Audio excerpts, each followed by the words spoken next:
Hey, everybody, and welcome back to the DLF Dynasty Trades. That's not the name of the show, but Addison said, look up and say what's up there when I don't remember what show I'm hosting, and that's what I did. You failed me, Addison, and then I failed all of them. Transitive property, you just failed everybody. I apologize, everybody. You should, but this is the DLF Trade Show on the DLF YouTube channel, here to use the DLF tools and awesomeness on dynastyleaguefootball.com to help all of you out there gauge some value on some players. And since now we are in the point scoring season, it's very relevant players and very relevant values because things happen. Like, we're in the time of things happening. Points are being scored. Unfortunately, injuries are happening or points are not being scored. And that is also going to come into play today. But first, we get started with Dak Prescott, which honestly, I still don't know if we have an idea of when Dak is coming back, because he got hurt. It was like, oh no, this is like 6 to 8 weeks. And then Jerry talked and he's like, 2 weeks, he'll be fine. And they don't put him on the IR, which means it might not be a 6-week thing, or they're just bad at roster management with the amount of injuries they have. Anyway, that's not what we're doing here. I Googled Dak Prescott injury news. The first thing that came up was Cowboys CEO Stephen Jones says Dak Prescott could return as soon as week 3 versus the Giants. They just don't want Dak Prescott to have a hand. Is that what this is? They're trying to move on, and this is what they're doing. This is how they're doing it. Can't throw a ball if there's no bones in your hands. Right. So then Jerry Jones says he can play as early as week 4. So yeah, I still for the well-being of Dak Prescott, the human, please just sit out for a little bit. Though fantasy football, we want points. Okay, so without full understanding of what Dak Prescott's full-on timetable is, makes it a little harder to trade, which is why we have the DLF Trade Finder to go find trades that actually happen to help all of you have an idea of what to do. This first one is one of the really just bad streams of luck, which you kind of want to quit fantasy football after it happens. Mm-hmm. On Sunday, 1 hour before kickoff on Sunday, someone traded Dak Prescott, CeeDee Lamb, and a 23 first for Trey Lance, AJ Brown, and a 23 second. So whoever you are, I'm so sorry. Oh my goodness. I'm so sorry. On the plus side, you got AJ Brown, who's awesome. That is true. But I am so sorry. Dak Prescott, 740, CeeDee Lamb, 625, that's the number, and a 2023 first still at 384 for a total of 1,749. Trey Lance, 617, AJ Brown, 606, the 23 second, 134 for a total of 1,357. Let me start by asking you a question before we get into the specifics of this trade. And again, we need to keep in mind Trey Lance was healthy for this. How much, if anything, are you dinging Dak's value for missing 3 to 5 games? I'm not. This is Dynasty, right? We're playing Dynasty. Dak's not even 30 years old. It says it right there. It says Dynasty. Yeah. So I don't understand the fear around Dak's injury from a Dynasty perspective. I mean, I guess if you were a hardcore contender, maybe Dak was your QB2. You have Kyler Dak, Lamar Dak, Josh Allen Dak, and then he goes down, and now you're scrambling to figure out what your super flex is going to be. But at the same time, like, he's only going to be out until, I feel like at worst, like mid-October, late October.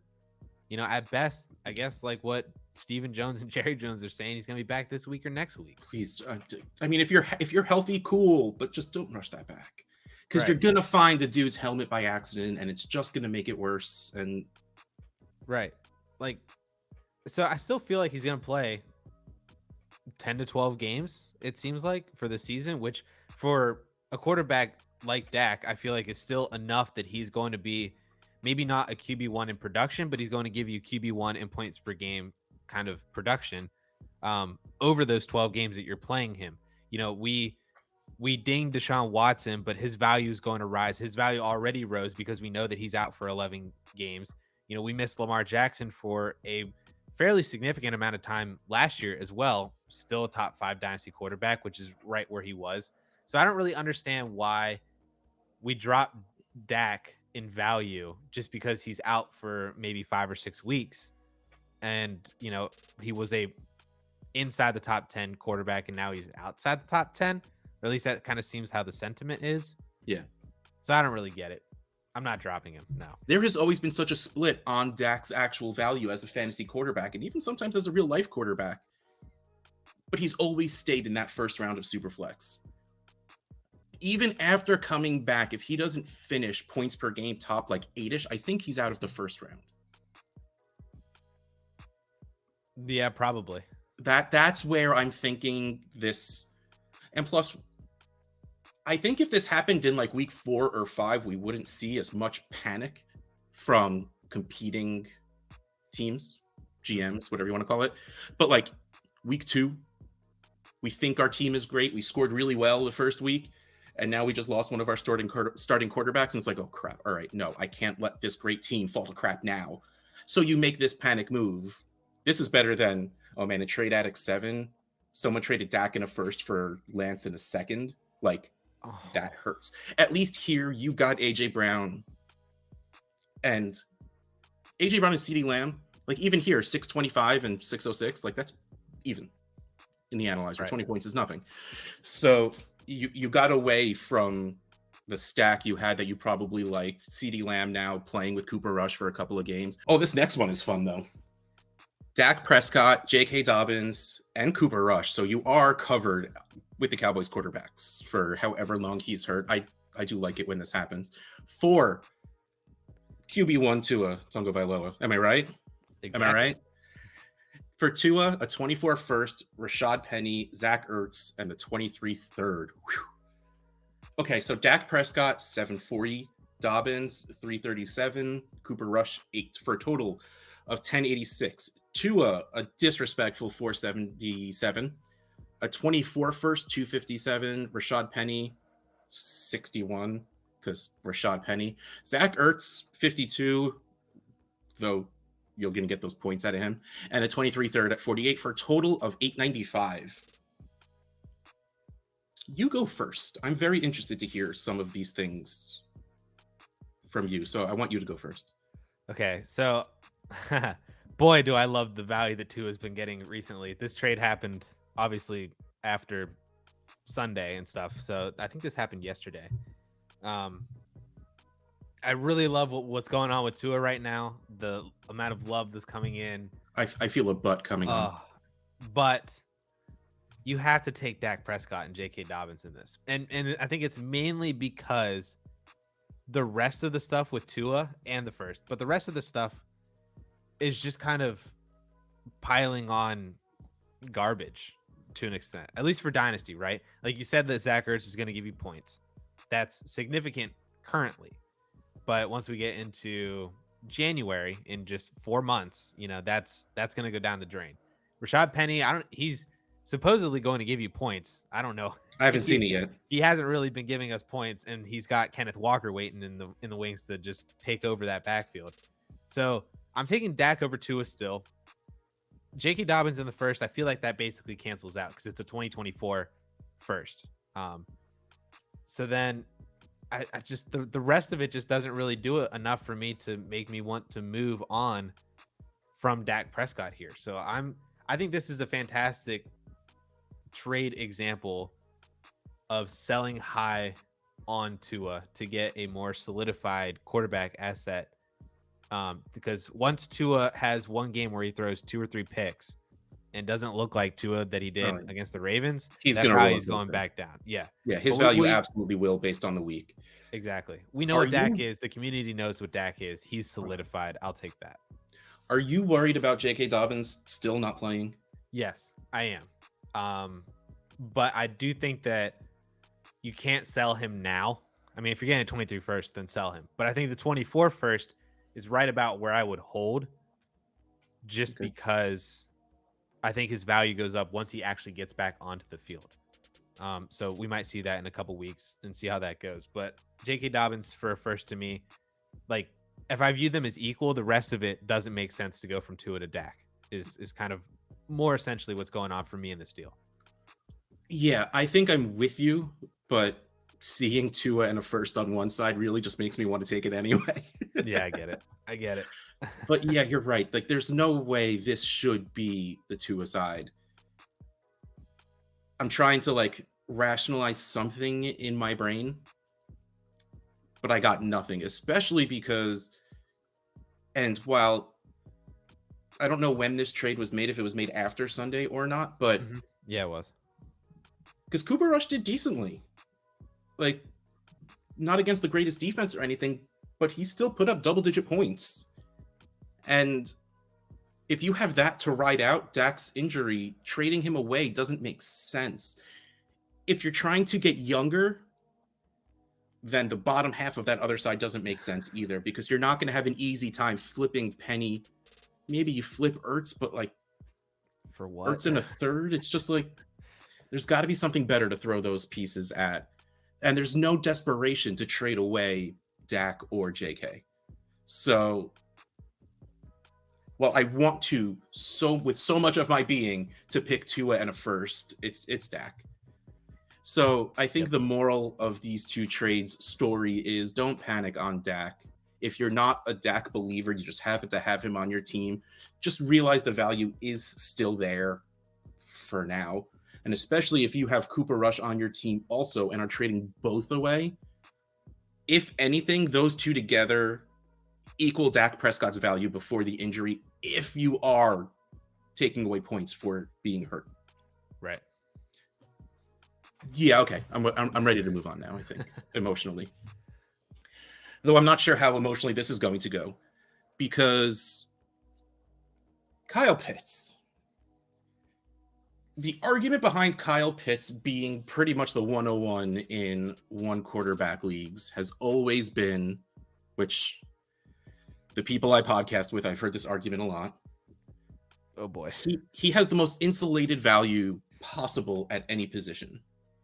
He is the most athletic, the most talented, the biggest age gap between him and the rest of the top tier at his position than any other position. You know, Pittss is so young, so talented with that draft capital. Travis Kelce is 47, Darren Waller 46, and Mark Andrews low-key 37. Like, Andrews is what, like 29, I think. Yeah. 20. Yeah, so like, not even 28. like maybe 26, 28. Yeah. So like, that has always been the argument for Pittss. And the wonderful thing is, even if he did poorly his rookie year, his value would stay firm because he's a rookie tight end, and rookie tight ends don't usually do well. Pittss scored, he caught 1,000 yards. He, I believe, broke the record for most yards by a rookie tight end. Sorry, Ditka. Caught like one touchdown, I think it was, unfortunately. Yeah, that's the problem. Yep. And now it's just not seeming to click between Mariota and Pittss. He's getting targets. Wild. Pittss is getting targets. He's getting a couple of receptions, so tight end premium, it's nicer than it would be otherwise. He's not getting a lot of yards and definitely not in that end zone. So the question is Kyle Pittss still Kyle Pittss? Is he still that? I know so many people, along with Addison, were shaking their head at the idea of 101 in a 1 QB, but like, is he still that top tier asset? Not even tight end asset, because I think regardless, he still is a top 2-3 tight end, regardless of how the season goes, just because tight end is such a wasteland that the youth and talent will stick with it, because Mariota is not going to stick with the Falcons. Probably not this season, no less next year. But what do we do now? Like, is now the time to get out? Is now the time to buy? DLF Trade Finder, baby. Let's find out what's going on. This first trade, let me prepare myself for this, because we no longer want to be lost in the woods when it comes to Kyle Pitt's value. Love it. That was such a good one. It knocked my camera out of focus. I can tell. Woo! So in a 12-team, one quarterback league, Kyle Pittss was traded for a 23 first, Jerry Jeudy, and Dalton Schultz. Kyle Pitts, 802.5 at 23 first, 384.2. I already started with the decimal, so I'm just going to keep rolling with it. Jerry Jeudy, 341.8. Dalton Schultz, 141.5 for a total of 867.6. Oh, and you said the first is mid to late. Yeah, I looked at the dude's roster, and he had like Josh Allen, Justin Jefferson, Mike Evans, Najee Harris, and Dallas Goedert. Oh, yeah, so you add Kyle Pitts to that, just in case. In case Pitts becomes Pitts, you add that. I'm good at getting out on Pitts with this. It's not pretty, but you are getting two players that you will easily put in your lineup and not feel bad about it. And then you get a first on top, or if you just wanted to keep it going, if you put Schultz and a first together to go, or Jeudy and a first together, you can get a high tiered player. Does this feel good as the Pitts owner? Probably not. No. Let me change that. No. But I think if you're competing and you were hoping for Pitts to come through this year, I don't hate this trade. That's a lie. I hate this trade, but I'd still consider it. The more I talk words, the more the further away I'm getting from liking it and accepting it. But does Pitts hold his value? Like that's what's going on in here. How long does Pitts hold this top tier value while not scoring points in an offense where Drake London is scoring points? Congrats, by the way. You know, your boy's doing it. How long until we hold that against him and his value does go down? This might be a trade that you do in 4 or 5 weeks because it starts to go down. Okay, saying that out loud, that's how I feel. I don't want to do this now, but I think you can still do this in 2 to 4 weeks if he's still being bleh. Right. I think the main takeaway with looking at this trade is that I don't think this is getting done in probably 80% of leagues where like the Kyle Pitts manager is not trading this. Oh yeah. Okay. Wait, let me reword that for you, because this won't get done in leagues where people are on Twitter. Like I feel like outside of that, Kyle Pitts' value isn't as crazy as we all make it out to be. Like right. in like 80% of safe leagues, Kyle Pitts' value is probably pretty close to Mark Andrews. Like it's not as crazy as we all have it out to be. But sorry, keep going.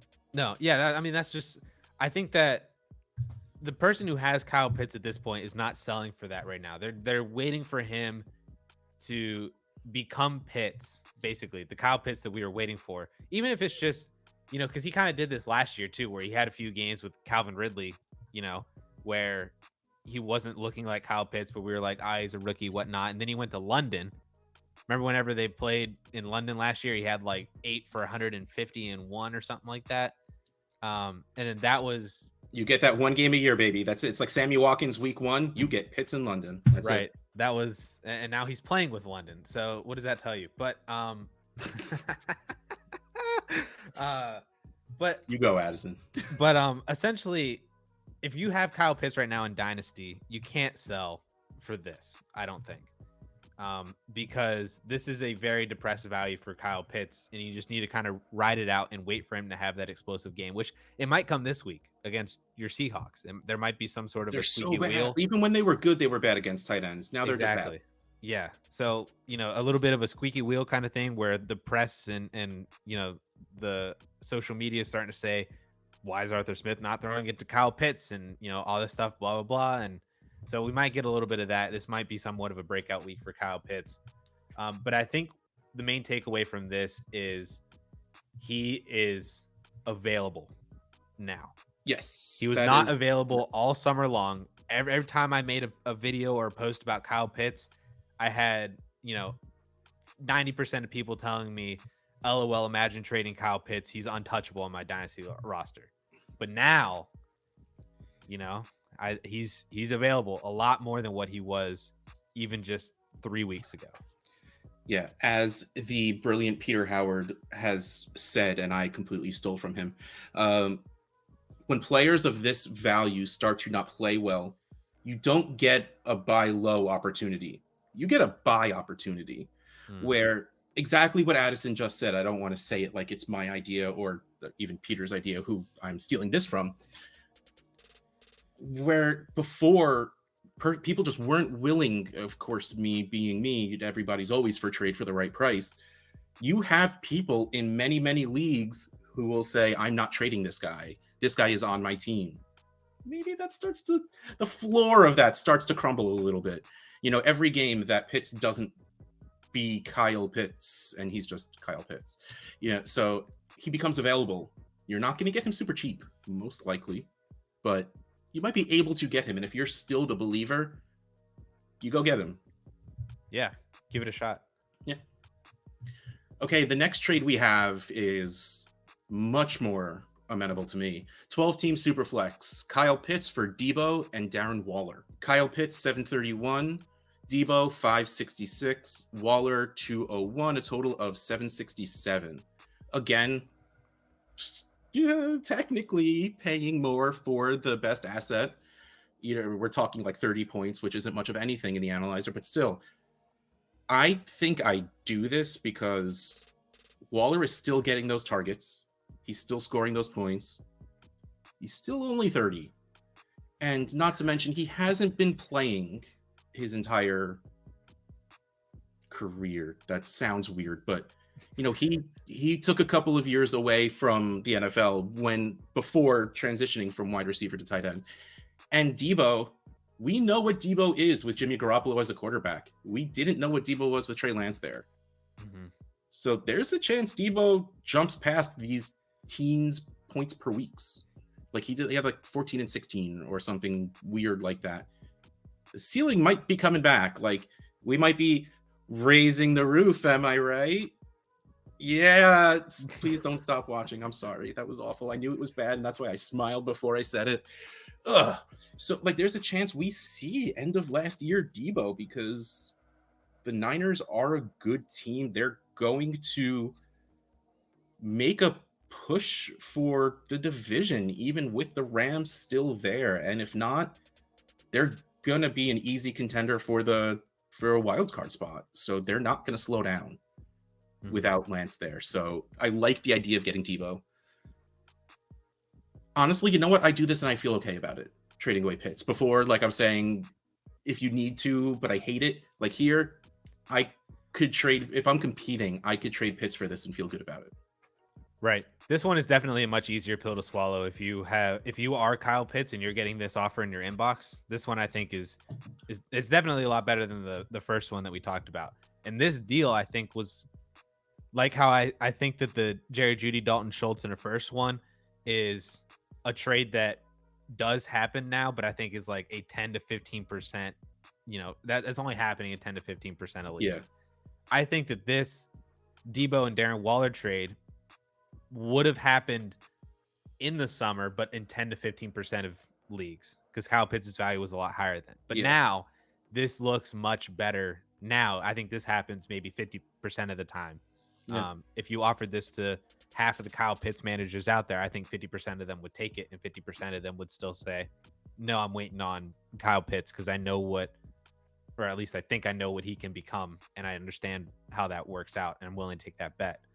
So this one I think is a lot easier. I like it a lot more. Obviously, we have Debo Samuel, who's probably going to continue just being a wide receiver one. Like you said, we know what he is now with Jimmy Garoppolo. This deal was made after Sunday. So this is in full understanding that Debo's with Jimmy for the rest of the year.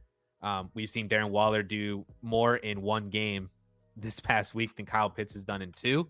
So you have at least that production from the tight end that if you are competing, I think that this definitely does make a lot more sense. If you're just willing to say, I liked Kyle Pitts. I thought he was going to break out this year. I'm not willing to wait on it anymore this year, and I'm just willing to cash out for Debo and Darren Waller. So I like this a lot. And before we move on, I do want to say this is not at least me endorsing that I think Pittss won't be a thing. I still completely believe that Pittss can very well be what everyone thinks he can be, but the question is now out there in a more serious fashion than it's been since he was a prospect. Right. The problem for me all summer was never, well, Mark Andrews has been my dynasty tight end one all summer. I would have taken Mark Andrews over Kyle Pitts straight up. but I knew You didn't have to. that I didn't have to. That if I had Kyle Pitts, I'm trading him for Mark Andrews plus. So that was never really my problem was never really that he was the tight end 1 overall, because that's basically where you have to have him right now.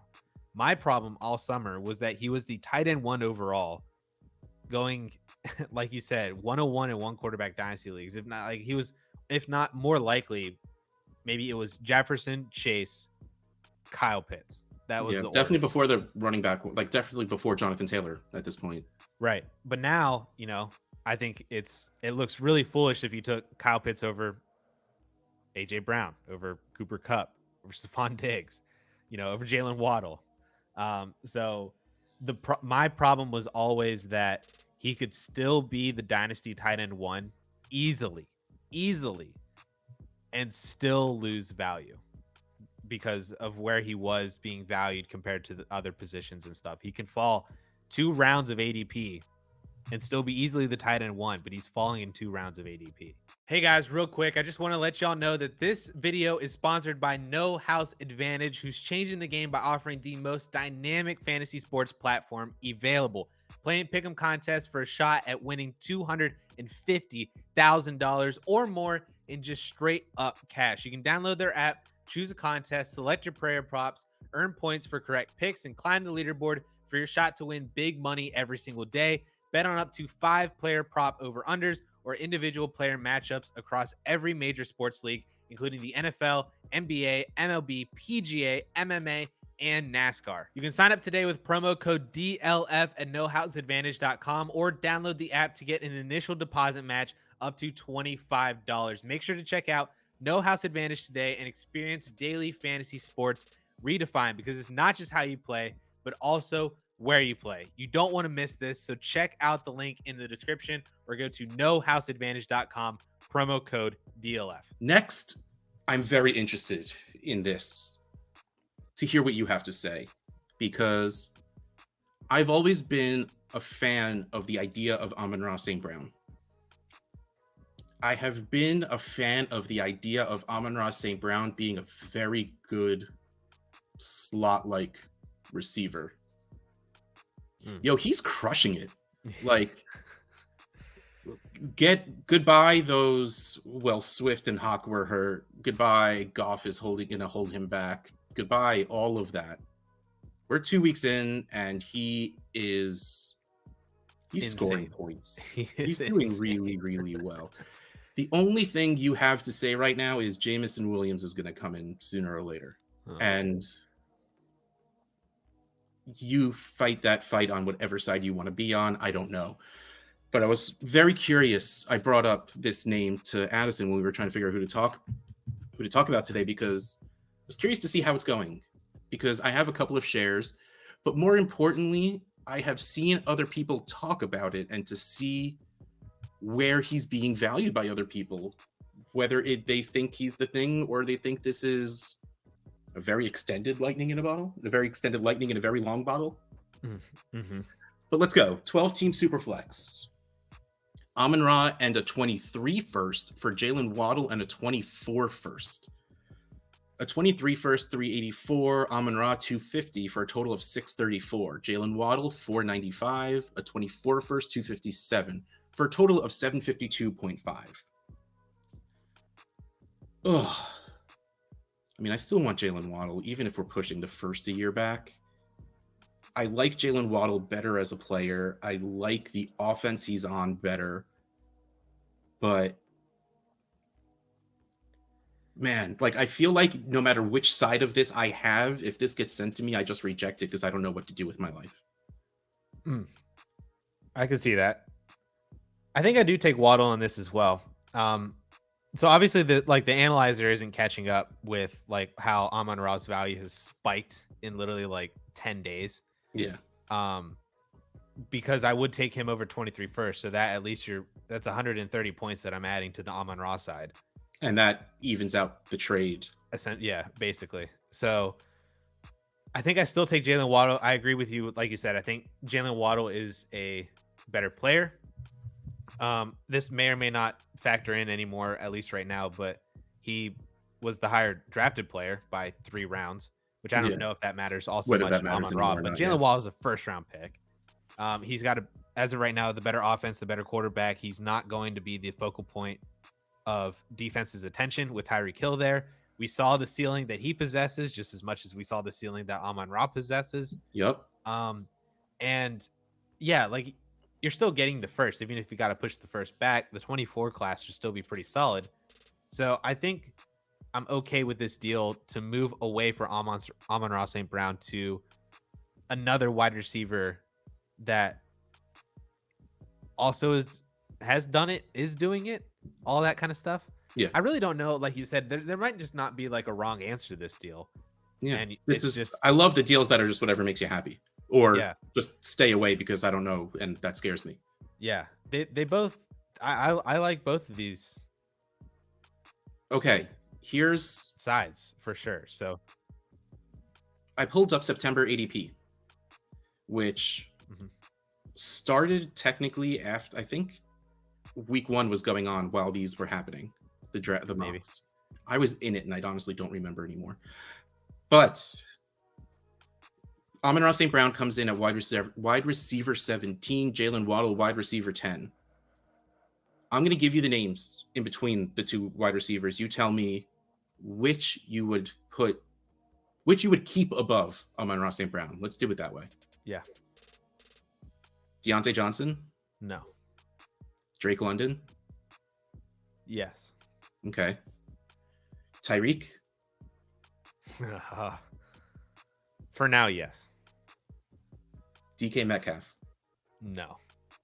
DJ Moore? No. Devontae Adams? They'd probably be right next to each other. Tie. So we're talking like wide receiver 13-ish. I was gonna say, like, he's probably a back end wide receiver 1. Like it basically comes down to the age argument between him and Tyreek and him and Devontae. Yeah. You know, because Amon-Ra's like 6 years younger than each of those guys. 16 years younger. Come on, man. Like they're ancient. So it's just weighing out, do you continue on with their production, or do you just, if Amon-Ra is going to produce similarly, you just get the age back, and that would be pretty solid too. So I could realistically see Amon-Ra St. Brown being a top 10 dynasty wide receiver. So you can kind of make the same argument with Stephon Diggs as well. Even though I think his situation just looks a little bit nicer because he's paired with Josh Allen for the foreseeable future. It would have been way too long of a conversation if I went above Waddle, because there is a few wide receivers I'm sure would get pushed down, especially by age with Diggs. But right. I figured at least there, just to put those two wide receivers near each other, well, closer to each other, how far we would get. And we got pretty close. Yeah. So where, you know, if it's a wash between Waddle and Amon-Ra St. Brown, maybe the difference for you is you just get that earlier first in what is perceived to be the better draft class, at least between 23 and 24 as of right now. Sooner. Right. That too, you know, so. But like, again, I don't think there's a wrong answer to this deal. Well, how about this one? Amon-Ra St. Brown and a 24 first for Cooper Kupp. 24 first, 257. Amon-Ra 250, total 507. Cooper Kupp 676.5. Again, we both agree that you need to boost up that 250. But I have a team where it is bad. And I have Cooper Kupp on it, and I don't have my first, which makes it interesting. So I still want to score points, but getting younger would be great. I don't know if I take this. In my specific situation, I probably would, just because having Kupp on my team doesn't get me anywhere. Amon-Ra St. Brown is still going to score a decent amount of points, which I still want to do since I don't have my first. Like, if this were a 23 first, I think I'd take it without thinking about it. Right. Pushing it back to 24 makes me question it a little bit, but I think every week that goes by, this is going to seem like, why didn't I just take Amon-Ra at this point? Because Cooper Kupp isn't going to slow down scoring points, but he's getting day to day closer to the age of 30. And whether that means anything or not, it means something for his dynasty value. So I think after that, you should just take Amon-Ra on the first, even if it is 24. Right. Yeah, because like we said, if we basically are adding, we'll just call it 150 points. That basically just evens it out again here. Yep.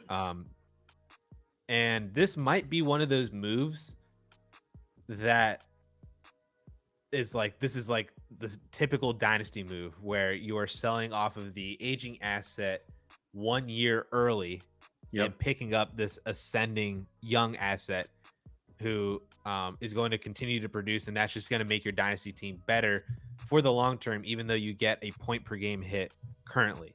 Yeah. You know, like, and it's funny, like, I feel like conversation has come up really recently on Twitter. Like, I've seen a lot of people talking about this a lot, especially with Amon-Ra St. Brown, to where, you know, if you flip Devontae Adams for Amon-Ra St. Brown right now, that trade might hurt you now, but in a year, in 2 years, that's going to look so much better for you just getting Amon-Ra straight up. And people were sharing like they did that with Julio Jones in 2018, 2019, you know, before that kind of fall off. So it's one of those deals where I think it's going to hurt you to move away from Cooper Kupp, and it's going to hurt you every single week that Cooper Kupp puts up 10 for 150 and 2, because he's probably going to do that every single week from here on out. But from a dynasty standpoint, in order to continue being a contender and building an actual dynasty team, I think you do this. You know, I was going back through my rookie wide receiver sheet, and I was trying to find like comps for Amon-Ra and stuff like that, of like players that, because I feel like one of the knocks is that he's a slot receiver, he's smaller, blah blah blah. His 40 was in the 4.6s, so that sucks too. But I was looking at other receivers that were in his kind of size range, and you get players like Justin Jefferson and Jamar Chase and Stephon Diggs. Really? And I think the one name that also came out was Reggie Wayne. That's oh man, he's 6'1", 195. That's not as small as I thought. But yeah, right. Reggie Wayne and like Marvin Harrison are those guys you think about where you're not like that bulky X type, but you still scored like one. I think Reggie Wayne is a very good comp for Amon-Ra St. Brown, because Reggie Wayne was never, of course, I mean, he had Peyton Manning, so that really helped. But that helps. Wayne was never the alpha. I think but he showed that he could be the alpha when he needed to be. Well, I think is what Amon-Ra is showing right now. You didn't need one. You had Dallas Clark being the alpha. I just really liked him. That's the only reason. Marvin Harrison and Joseph Adai and being thrown to by the top 3 quarterback of all time. But I think that Amon-Ra is on that Reggie Wayne career path where he's just going to be, every single year, he's going to be like 90 for 1,208. And that's going to be insane. Funnily enough, which I don't even think is a word, but I love saying it because the word funnily sounds funny, because it sounds like funnel and funny. The team who has Amon-Ra St. Brown in Trade Addicts 1, where I've been trying to get my first by using Cooper Kupp, that same guy has St. Brown and a 24 first that is not even his. So it would be an earlier first because this guy's team's really good. Do I offer Cooper Kupp for Amon-Ra St. Brown and a 24 first? Maybe losing my opportunity to get my first back from him. Yes. Do it. Okay. See what happens. Maybe he'll respond in the next 10 minutes and we can do it on air. So speaking of, though, we are going to move into In Russ's Inbox, which maybe we'll get a twofer if this guy, counters quickly enough. Oh, of course, it's a Trade Addicts League, 12-team Superflex, PPR, tight end premium, and 0.05 points for return yardage. I sent an offer of J.K. Dobbins and a 24 second for Saquon Barkley. This person put Saquon on their trade bait, so I'm like, let me go try. He replies with, he thinks there's a bigger gap between Barkley and Dobbins, and asked for J.K. Dobbins and Treylon Burks for Saquon Barkley. J.K. Dobbins 337, Treylon Burks 188 for a total of 525. Saquon Barkley 521. Dead even. Okay, let's context it up a little bit. I have a lot of Treylon Burks. He was my 1A, 1B with Garrett Wilson, which unfortunately I don't have nearly enough Garrett Wilson for what just happened last week. So losing Burks wouldn't be heartbreaking for me. I have a couple of Dobbins shares. I do love Dobbins as a player. Does he have anything? I mean, there's a 2-year age difference between Barkley and Dobbins. Is the ceiling of Dobbins close to the ceiling of Saquon in the next 2 years? No. So unless Burks becomes Treylon Burks, which with this Tennessee offense, the way it's going right now, seems tough to picture. So the question is, do I do this trade and find a way to get Burks back later at probably an equal price to this, if not hopefully a little less? Or if I get my first back, sell the heck out of Saquon because he'll still be scoring points. And I don't know, which leads me to believe I should just take it for the heck of it. So, and I think this is one of those things where it's like, you got to know yourself as a dynasty manager and how you are with trades, understanding your league and how active your league is. If there was ever a time where I could say, I would do this move to acquire Saquon Barkley with the intent that I would then trade Barkley for a package better than J.K. Dobbins and Treylon Burks, or at least of players that I prefer more than Dobbins and Treylon Burks, it would be in a Trade Addicts league, and it would probably be you. So okay, forget everything you're saying. It's the wrong league. It's Trade Addicts 10 instead of Trade Addicts 1. There's a 0 there. It's a 0. I missed it. So I am competing in this league. You are competing. Yeah. And the guy who has Saquon did not have a very good 2 first weeks, so he's probably taken some steps back, getting younger and getting that rookie. So, man, I completely more understand this ask from him. Okay, I'm in. If you're competing, yep, I'm in. I'm hitting accept. Just hit it. This is what happens when you're in too many leagues, most of which share the same name. Just putting it out there. You should have made it Trade Addicts X. Then you could have tax. Yeah, no, it's tax. I would still just call it a Trade Addict something. All right, well, I just hit accept, so that just went down. So I have another Saquon Barkley share. Yes, let's go. Let's go. Speaking of, that is it, because we've been going for a while, and I should probably do some work today. But this has been another, if you ask me, fantastic episode of the DLF Trade Show. Starring yours truly, Russ Fisher at Dynasty Ad House, senior contributor Addison Hayes at AmazeHayes_. At least I leave it to the end of the show every time, so hopefully you forget as we go through for me to be able to bring it up. Subscribe, hit that bell so you get a notification every time we go live, and you'll get to see this beautiful face a whole lot because, man, this guy likes making videos, and he's good at it too, and he's smart. Not too bad to look at either. Oh my. Now I just love embarrassing him at the end of shows. Yeah. But DLF Trade Show, DLF YouTube channel. See you next time.